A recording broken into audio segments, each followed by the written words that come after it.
नमस्ते दोस्तों। कहानियों की दुनिया में आप सभी का स्वागत है। मालती जोशी जी द्वारा लिखी कहानियों की श्रृंखला में आज सुनेंगे कटघरे में रिश्ते। तो आइए सुनते हैं। पंडितों का दल अपनी दान दक्षिणा समेटकर विदा हो गया था। खाने पीने के बाद शेष औपचारिकता निभाकर लोकल मेहमान भी चले गए थे। बरामदे में लगी बिछावन पर अब अपना ही अधिकार था। हम सब लोग यहाँ वहाँ पसर गए थे और अपनी थकान उतार रहे थे। रसोई समेटकर मामी लोग और मौसी, बुआ और चाची भी सुस्ताने आ गई थीं। आंगन से बर्तन के रगड़ने की कर्कश आवाज आ रही थी, जो सबके आराम में खलल डाल रही थी, पर उसे झेलना मजबूरी थी। इतने सारे लोगों का खाना था, बर्तन तो निकलने ही थे। इस पर भी चाचा और बुआ 10 बार सुना चुके थे कि तेरवी की इतनी छोटी पंगत वे पहली बार देख रहे हैं। मानो पंगत के आकार से ही मरने वाले की महानता आकी जाती हो। हम लोग अभी अलसाए से ऊँघ रहे थे कि एक कार टैक्सी दरवाजे पर आकर रुकी। हम सब उठ बैठे। तेरवी के बाद अब ये कौन मेहमान आए हैं? तभी चाचा जी के मोहित ने बताया कि टैक्सी भैया के लिए आ रही है। अंकित के लिए? अंकित कहाँ जा रहा है? उत्तर में अंकित ही सामने आ खड़ा हुआ। धोती कुर्ता उतार कर उसने पैंट शर्ट पहन लिया था। उसके कंधे पर एक बैग था और दूसरे हाथ में वह ट्रॉली बैग थामे हुए था। तुम कहाँ चल दिए भाई? मामा ने पूछा। मेरी मुंबई से अर्ली मॉर्निंग फ्लाइट है, उसके लिए यहाँ से 6 बजे वाली फ्लाइट पकड़ना जरूरी है। इतनी जल्दी? मैं कहते कहते रुक गई। पता नहीं यह सब कहने का मुझे अधिकार है भी या नहीं। अंकित ने मेरा बुदबुदाना सुन लिया था। जल्दी कहाँ दीदी, पूरे 13 दिन हो गए हैं। सारे काम हो गए, अब बचा खुचा चाचा जी देख लेंगे। उसने बैग नीचे रखकर सबके पैर छू लिए। मुझे हल्के से गले लगाकर टेक केयर कहा। मोहित रोहित के कंधों को थपथपाकर सीधे गाड़ी में जा बैठा। हम खिड़की से उसका हाथ हिलाना देखते रहे और गाड़ी आंखों से ओझल हो गई। कुछ देर सन्नाटा सा छाया रहा। फिर चाचा जी बोले, बच्चा को परदेश में भेजने का हर्ष देख लिया? बाप को मरे अभी 15 दिन भी नहीं हुए और हजरत उड़ लिए। फूफा जी बोले, मेहमान अभी विदा हुए नहीं हैं और घर का खास आदमी ही रवाना हो गया। आप चिंता क्यों करते हैं, मैं हूं ना अभी। चाचा जी ने उन्हें दिलासा दी। हाँ, बचा खुचा समेटने के लिए तुम्ही से तो कहा गया है। मौसी ने तब बड़े ही कातर स्वर में पूछा, अनु, तुम तो अभी कुछ दिन रहोगी ना?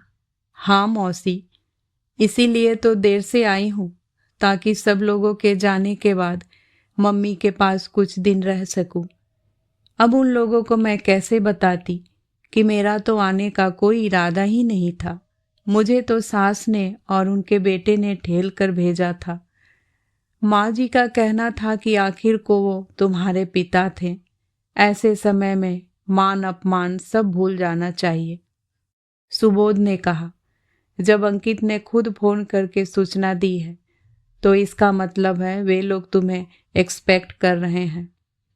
बड़ी मुश्किल से मैं आने के लिए राजी हुई थी, पर सुबोध को साथ चलने के लिए साफ मना कर दिया। कहा कि वे मेरे लोग हैं, अपमान करते तो सह लूंगी, पर यदि तुम्हारा अपमान हुआ तो वह मेरे लिए मरण प्राय होगा। फिर मैं अकेली ही आई थी। यहाँ सबको बहाना बना दिया कि सासू माँ बहुत बूढ़ी हैं और बच्चों के स्कूल चल रहे हैं, इसलिए दोनों एक साथ घर नहीं छोड़ सकते। रात को सोने की तैयारी कर रही थी कि बुआ मेरे पास आ बैठी। अनु, एक बात कहनी थी। हम लोग कल सुबह निकल रहे हैं। हम लोग तो खैर हाथ हिलाते ही जा रहे हैं, पर तुम खाली हाथ मत जाना। अपने पैसों से ही सही अपने लिए एक साड़ी और जमाई बाबू के लिए शर्ट खरीद लेना। क्या? बहन बेटी ऐसे मौक़ों पर खाली हाथ विदा नहीं होती।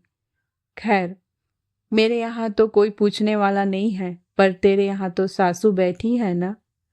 रे, अपने पीहर की लाज अपने को ही ढकनी होती है। मैं कसैली हंसी हंसी। बुआ, मैं तो शादी पर भी घर से खाली हाथ ही गई थी। मेरे यहाँ किसी तीज त्योहार पर कोई नेग नहीं गया, मेरे बच्चों के जन्म पर भी कोई शगुन नहीं भेजा गया, तो अब इस मौके पर कोई क्या उम्मीद करेगा। उल्टे कुछ ले जाऊंगी तो उन्हें आश्चर्य ही होगा। उन लोगों के जाने के बाद मैंने मम्मी से अकेले में पूछा, क्या हमारे यहाँ ऐसे मौक़ों पर भी कुछ लेन देन होता है। बुआ कुछ उम्मीद लगाई थी। मम्मी एकदम तुनक गई। उस चुड़ैल को तो मैं कानी कौड़ी न दूं। जिंदगी भर लगाई बुझाई करती रही है। माँ बेटी दोनों कान भरने में उस्ताद रही हैं। हम दोनों में लड़ाई करवा कर मज़े लेती रही हैं दोनों। उनसे कहो जो कुछ लेना हो अम्मा के पास, अपने भैया के पास ऊपर जाकर ले लेना। बड़ी मुश्किल से मैंने मम्मी को शांत किया और विषय बदल दिया। मुझे मालूम था सद विधवा का करुण चोला वह बहुत दिन तक ओढ़ नहीं पाएंगी। शीघ्र ही अपने फॉर्म में लौटेंगी, पर कम से कम जब तक घर में मेहमान हैं तब तक तो शांत बनी रहें। वैसे मम्मी का तुनकना गलत नहीं था। पापा कभी भी अच्छे पिता या अच्छे पति नहीं बन सके, पर बेटे व बड़े फर्मावदार एकदम श्रवण कुमार माँ की एक बात खाली नहीं जाने देते थे। दादी को हमेशा यह मलाल रहा कि उनके सुदर्शन बेटे को अनुरूप पत्नी नहीं मिली। यह बात न वे भूलती थी न बेटे को भूलने देती थी।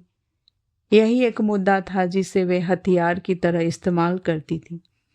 इस बात पर मम्मी को कभी भी अपमानित किया जा सकता था। पापा भी कम नहीं थे।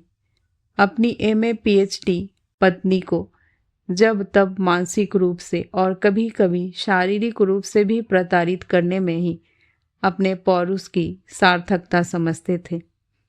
मम्मी का असहाय गुस्सा तब बच्चों पर उतरता था। दादी इस मौके को भी भुना लेती थी।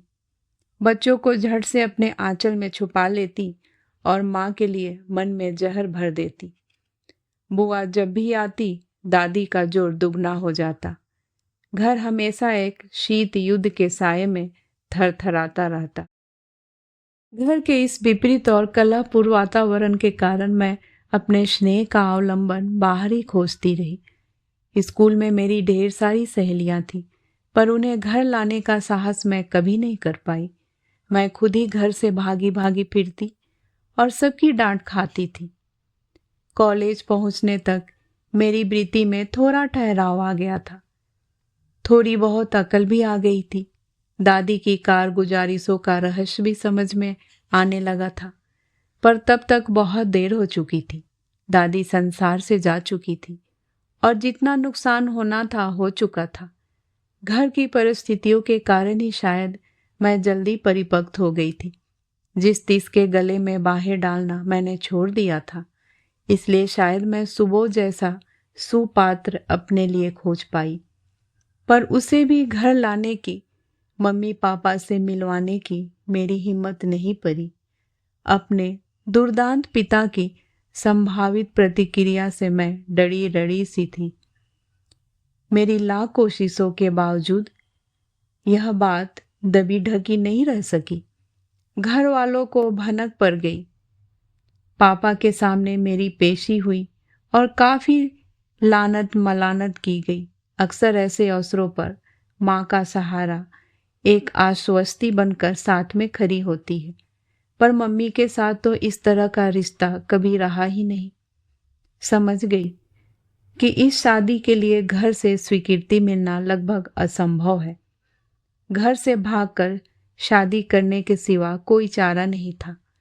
पापा बहुत दिल मिलाए, उन्होंने बहुत हाथ पैर पटके, पर मैं बालिग थी, वे कुछ नहीं कर सके। तब की गई अब लौटी हूँ 12 साल बाद, वह भी पापा की 13वीं में। एक बात जरूर कहूँगी, सुबोध के घर में मेरा हार्दिक स्वागत हुआ। उसकी माँ ने अपना ममता भरा हाथ मेरे सिर पर रखा और वह आश्वस्ति दी जिसकी अपेक्षा बच्चे अपनी माँ से करते हैं। सब लोगों के चले जाने के बाद घर में मम्मी के साथ अकेले रहना बड़ा असहज लगा। हम लोगों के बीच कभी कोई आत्मीयता नहीं रही, संवाद नहीं रहा। बचपन में दादी ने हम लोगों को अपने में शामिल कर लिया था। अब दादी नहीं थी, पर मम्मी से वह अव्यक्त दूरी वैसी ही बनी हुई थी। मैं दिन भर बिखरे घर को समेटने में लगी रहती। वह काम जरूरी भी था और उससे समय भी अच्छा कट जाता था। एक दिन मैंने कहा, अंकित कुछ दिन और ठहर जाता, तुम्हें साथ लेकर ही चला जाता। जितने दिन रह लिया बहुत है, बार बार भुनभुनाता रहा था। 13 डेज इज टू मच यार। क्या इस कार्यक्रम का कोई शॉर्टकट नहीं हो सकता? मैंने कहा, बेटा मेरे समय जब आओगे तब 4 दिन में ही सब निपटा कर लौट जाना। किसी को बुलाने की भी जरूरत नहीं है। मुझे इतनी कोफ्त हुई। अभी एक की मृत्यु से तो उबरे नहीं है, ये अपनी लेकर बैठ गई। तनी खींच कर ही मैंने कहा, तब की तब देखी जाएगी, अभी से उसकी चिंता करने की जरूरत नहीं है। मैं यह जानना चाहती हूँ कि तुम्हें लेने वह फिर से आएगा कि टिकट भेजेगा? मेरे आने जाने के संबंध में तो कोई बात ही नहीं हुई। हाँ, घर के लिए जरूर कह रहा था कि अब इतने बड़े घर का क्या करोगी? इसे बेचकर छोटा सा फ्लैट ले लो और पैसा फिक्स में डाल दो। यह सब बाद में भी सोचा जा सकता था, इतनी जल्दी क्या थी? यह उसका अपना दिमाग थोड़े ही है, वहां से प्रॉम्प्टिंग हो रही होगी। सोचा होगा पैसा फिक्स में रहेगा तो बाद में अपने ही काम आएगा। मम्मी साथ ले जाने से तो रही। फिर क्या? मैंने साफ कह दिया कि यह घर मेरे खून पसीने और आंसुओं की कमाई है। मेरे जीते जी से कोई हाथ नहीं लगाएगा। बाद में जो चाहो करना। मैंने कहा, एक आध किराएदार रख लो, साथ रहेगा। किराएदार के लिए अलग से पैसेज कहाँ है? सब यहीं से होकर निकलेंगे। फिर पानी की किल्लत, बिजली के बिल पर किचकिच, बच्चों की चिल्पो, यह सब अब मुझसे नहीं झेला जाएगा। तो पेइंग गेस्ट रख लो। आजकल कितनी लड़कियां शहर में नौकरी करने के लिए आती हैं। वे फैमिली की तलाश में रहती हैं। उनके नखरे कौन उठाएगा? मैं अब एकदम शांति से जीना चाहती हूँ। दरअसल मैं चाह रही थी कि मेरे जाने से पहले तुम ठीक से सेटल हो जाओ। मैं बिल्कुल सेटल हूँ, मेरी चिंता मत करो। पहली बार इस घर में खुलकर सांस लेकर जी सकूंगी। वैसे तुम कब जा रही हो? मैंने तारीख बता दी। मोहन ने कहा था अनु चली जाए तो मुझे खबर करना, आकर ले जाऊंगा। चली जाऊंगी, 2-4 दिन उसके पास रह लूंगी। 2-4 दिन क्यों, पूरा 1 महीना रह कर आना। यहाँ घर में कौन तुम्हारी प्रतीक्षा में बैठा है? मेरी नौकरी तो है ना अभी, छुट्टी बढ़ा लो। छुट्टी तो मिल जाएगी, पर मन नहीं होता, संकोच लगता है। इन छोटे भाई बहनों को कभी 4 दिन के लिए भी अपने पास नहीं बुलाया, कभी कोई चीज उठा कर नहीं दी। लगता था माँ बेटे कहीं उनका अपमान न कर दे। उनका न सही, मेरा तो कर ही सकते थे, करते ही थे। छोटे भाई बहनों के सामने बेइज्जत होने की कल्पना से ही कांप उठती थी मैं। घर तक बात जाती जो अलग। मम्मी, एक बात पूछूं? तुम्हारी शादी तो बहुत पुराने जमाने की बात नहीं है। तब तो देखने दिखाने का रिवाज रहा होगा। फिर ये लोग क्या तुम्हें बिना देखे ही ब्याह लाए थे? बिना देखे क्यों? पूरा कुनबा आया था देखने। पूरे 2 दिनों तक खातिरदारी का लुत्फ उठाया था। फिर तुम्हारे रूप रंग को लेकर इतनी करवाहट क्यों थी? लगता था जैसे किसी ने उन्हें ठग लिया हो। ये लोग रिझे थे मेरी नौकरी पर, मेरी डिग्री पर, शायद सास के मन में यह डर भी रहा होगा कि बहू सुंदर हुई तो लड़का हाथ से निकल जाएगा, बहू का होकर रह जाएगा। इसलिए उन्होंने इस रिश्ते पर तुरंत मोहर लगा दी। और तुम तो जानती हो पापा कितने आज्ञाकारी पुत्र थे। माँ की आज्ञा को सिर माथे ले लिया, पर मन से कभी स्वीकार नहीं कर सके। यह तो बिल्कुल सास बहू वाली सीरियल जैसी कहानी है। मैं उस तरह के सीरियल नहीं देखती, पर मैंने उन्हें जिया है 30-32 साल। और तुम्हें क्या लगता है, अगर मैं सुंदर होती तो मेरा प्रारब्ध कुछ और होता? मतलब तब भी यह व्यक्तिहीनता बोझ से ग्रस्त रहता, मेरे चरित्र के प्रति सशंकित रहता, आने जाने वालों को संदेह की दृष्टि से देखता और हर जगह मेरी जासूसी करता। और माता श्री भी मेरे खिलाफ सबूत जुटाने में कोई कसर नहीं छोड़ती। कुल मिलाकर इतिहास यही होता। सुनकर सुन्न हो गई थी मैं। जाने का दिन जैसे जैसे पास आ रहा था, मन भारी होता जा रहा था। यह घर जो इतने दिनों से छूटा हुआ था, अब मुझे बांध रहा था। मुझे महसूस हो रहा था कि मैं यहाँ से दूर थी, तब भी यह मेरे अवचेतन में अपनी संपूर्ण सज्जा के साथ उपस्थित था। बच्चों का मोह नहीं होता तो मैं और 1 आध महीना यहाँ रहकर जाती। वैसे भी मैंने मन ही मन तय कर लिया था, किसी छुट्टी में बच्चों को लेकर यहाँ आऊंगी, उन्हें अपना घर दिखाऊंगी, उनकी नानी से मिलवाऊंगी। इसके लिए मैं किसी निमंत्रण की प्रतीक्षा नहीं करूंगी। दूसरे दिन सुबह निकलना था, इसलिए मैं रात में अपना सूटकेस जमा रही थी। उसी समय मम्मी ने अपने कमरे से मुझे आवाज दी। जाकर देखा, पलंग पर साड़ियों का ढेर लेकर वे बैठी थी। बोली, इनमें से जो तुम्हें पसंद हो ले लो, क्योंकि मैं तो अब यह सब पहनूंगी नहीं। मेरा मन एकदम चित्कार कर गया। लगा कि चीख कर कहूँ कि अब मैं इन साड़ियों का क्या करूंगी। जब मुझे जरूरत थी तब तो कभी हाथ नहीं लगाने दिया। उन पर कुंडली मारकर बैठी रही। कॉलेज के फंक्शन पर, फेयरवेल पार्टियों में, सहेलियों की शादी में मुझे अड़ोस पड़ोस की चाचियों के, भाभियों के एहसान लेने पड़े थे। अब मैं इन साड़ियों का क्या करूंगी? अब तो मेरे पास अपना खूबसूरत कलेक्शन है। सोच ही रही थी कि किन शब्दों में मना करूं कि उन्हें बुरा भी न लगे। उसी समय मम्मी ने ऐसी एक बात कह दी कि मैं भीतर तक काट हो आई।